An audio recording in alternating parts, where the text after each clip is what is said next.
Ayan guys, ito ngayon ang panahon dito sa Metro Manila. Medyo kulimlim pero may araw na nasisinag. Ayan. Ayan tayo ngayon dito.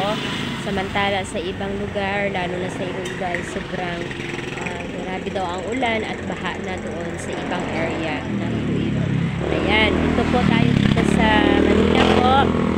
Wala po tayong ulan dito sa Metro Manila. Hindi ko lang po alam sa ibang lugar ng Luzon.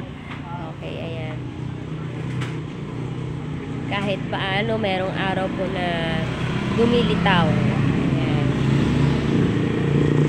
Ganyan lang siyang panahon dito.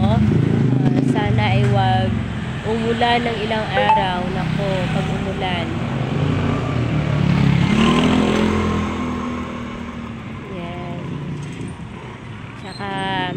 Sa umagang ito wala masyadong tao. Kanina marami kasi opening ng klase, kaya maraming tao kanina ng mga around 5 to 6 dahil yung iba ay pang umaga. So